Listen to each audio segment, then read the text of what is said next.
Now it was said that Epic is dead.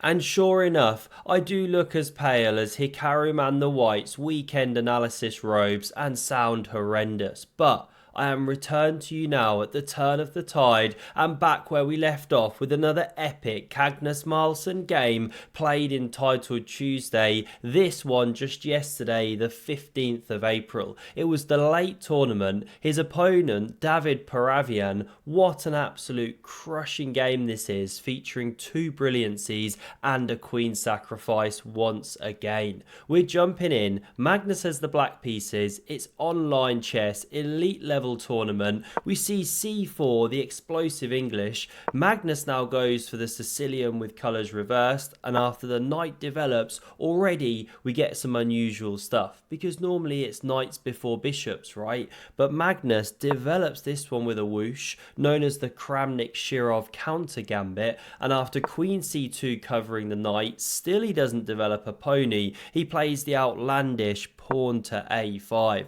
Not a good game to learn opening principles. Now the knight develops, and already here we got ourselves a brand new game, never before seen in the chess.com database. Pawn to e3 played, knight f6, and now I love this. David is like, look, you want to do some weird stuff? I'm going to stick with you. He plays this bishop d3 move. The bishop on c1, absolutely crying now. Is he going for some weird kind of attack? But here's the thing, right? You want to play a bit weird like Magnus, this is how you look to him. Ain't easy to just stick with the goat of weird and wonderful wacky openings. Can David actually hold it together here? Well, after knight a6 from Magnus, we get knight d5 centralizing. Also looks at ideas of picking up the bishop or pawn a3 to trap it. So Magnus just says, okay, I'm going to retreat here. Loves himself a pony maneuver, as we well know on this channel. And after a3 hitting the bishop,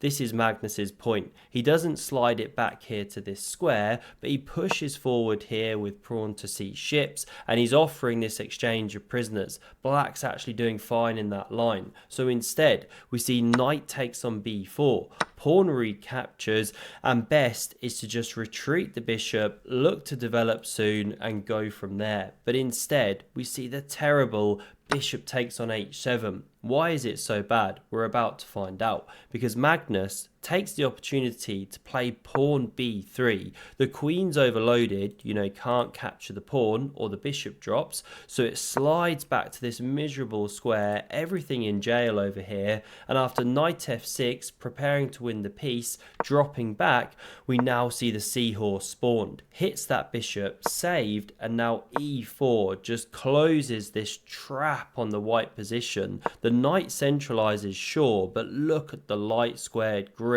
I mean, David is sweating harder than Vishy Anand in a subway when they tell him that they're all out of mushrooms. What are you going to do here after knight g4? How to escape the bind?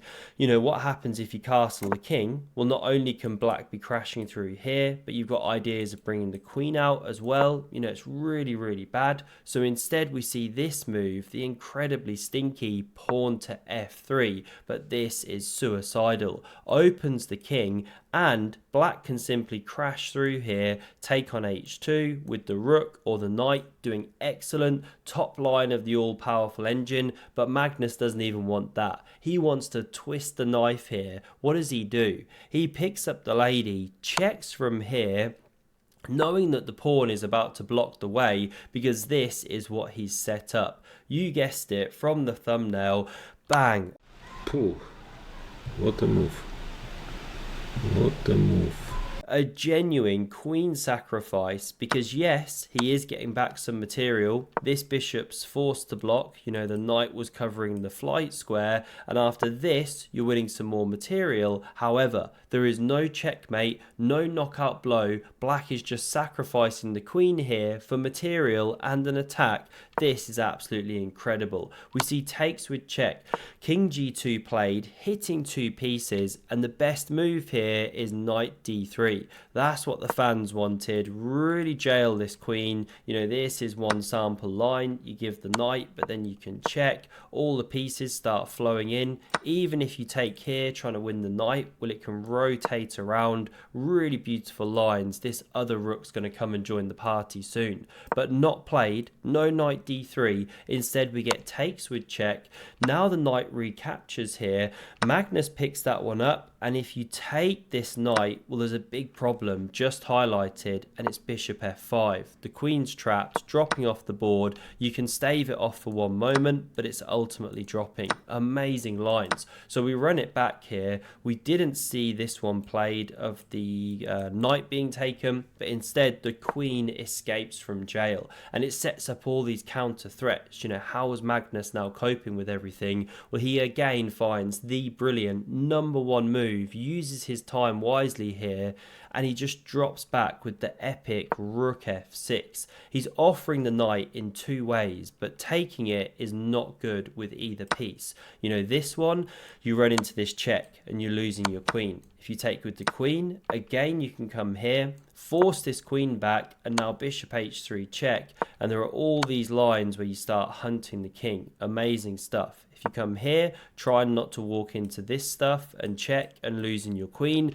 well, then you run into this check, king steps back, and you actually get mated. Incredible patterns. So coming back here, we didn't see the knight touched by king or queen.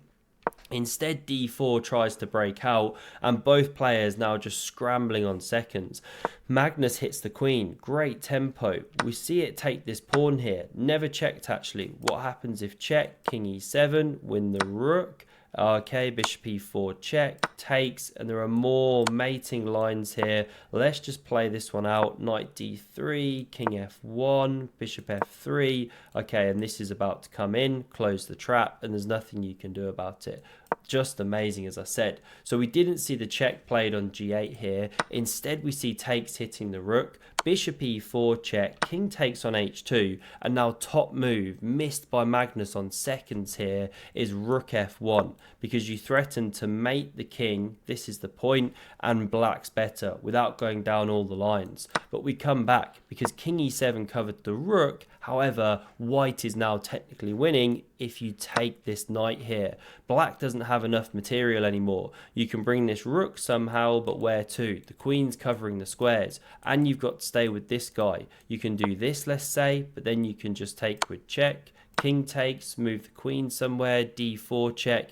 Not good. White is winning, but missed. We didn't see takes on c5. They're playing on seconds. g4 was played, but look at the bar react there. Having an absolute meltdown, because now rook g6 hits the queen. It saves itself. Now the knight enters the game. d5, no clue what that's about, but they're just rattling off moves as fast as they can. Magnus takes, queen h5 hits the rook, and after check, we don't see it step this way into the windmill tactic, so king h3, another check, king h4, and after this check, we see resignation. The queen is, of course, dropping, and even if you don't win the queen, there are these amazing checkmates on the way. Let's say you do this one, well, this is actually a beautiful checkmate. Using the pins, the king can't move, the bishop traps it in. Amazing stuff. What a queen sack from Magnus Carlsen. And in case you missed the last one that he did, covered it last week, entitled Tuesday, then have a look at the video on screen. Thanks for sticking with this one, and I hope to see you again soon. Cheers.